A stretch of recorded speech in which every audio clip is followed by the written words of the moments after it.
Welcome to episode 2 of skin care and gossip. இன்றைக்கி நம்ம யாரை பற்றி பார்க்க போகிறோம் அப்படின்னா இந்தோனேஷியன் இன்ஃப்ளூயன்சர் ஜாஸ்மின்.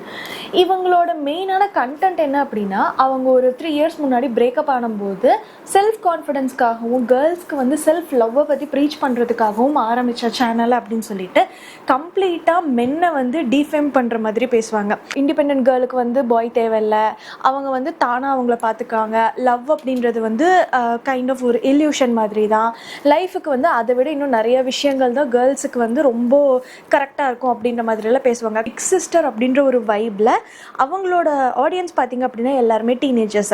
அவங்களுக்கு வந்து கான்ஃபிடென்ஸ் கொடுக்குறன்ற பேரில் ஒரு ஃபெமினிஸ்ட் அப்படின்ற ஒரு பேரை வச்சுக்கிட்டு ரொம்பவே தப்பான விஷயங்களை வந்து ப்ரீச் பண்ணாங்க.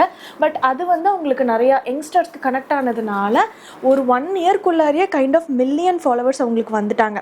பட் அதுக்கப்புறமேட்டு அவங்க ஸ்டார்ட் பண்ண ஆக்டிவிட்டீஸ் எல்லாம் வந்து ரொம்ப கான்ட்ரவர்சி வந்து கிரியேட் பண்ண ஆரம்பிச்சுது.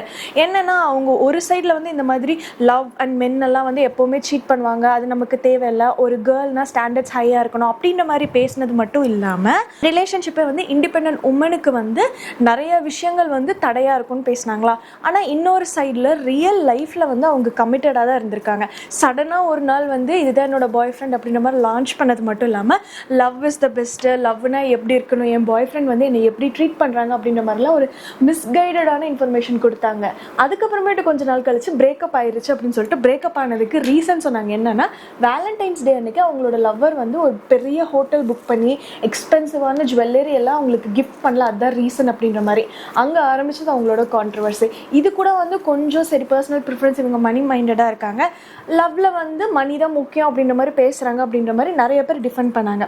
பட் நெக்ஸ்ட்டு அவங்க ஒரு பிலாட்டிஸ் ஷோரூம் ஸ்டார்ட் பண்ணாங்க. அவங்களே வந்து பிலாட்டிஸ் பில்டிங் ஓன் பண்ணி அதை டிசைன் பண்ணி அதை வந்து ஸ்டார்ட் பண்ணாங்க. அங்கே வந்து யாரோ ஒரு பொண்ணு, ஒரு 21 இயர் ஓல்டு கேர்ளோ சம்திங், அவங்கள வந்து நான் அவங்கள பார்த்து 40 இயர் ஓல்டு கேர்ளுன்னு நினச்சிட்டேன் அப்படின்ற மாதிரி ரொம்ப மாக் பண்ணி சிரிச்சாங்க. ஸோ அங்கே தான் வந்து ரொம்ப பெரிய கான்ட்ரவர்சி ஆச்சு. இவங்க வந்து கான்ஃபிடென்ஸையும் செல்ஃப் லவ்வையும் ப்ரொமோட் பண்ணுறாங்க அப்படின்னா இன்னொரு பொண்ணை வந்து எப்படி டிஃபேம் பண்ணலாம், இது வந்து அப்போ இவங்க ஃபேக் பர்சனாலிட்டி தானே போர்ட்ரே பண்ணுறாங்க அப்படின்ற மாதிரி ரொம்ப பெரிய பிரச்சனை போய் அவங்கள கேன்சல் பண்ணணும் டிக்டாக்ல அப்படின்ற மாதிரி எல்லாம் போய்.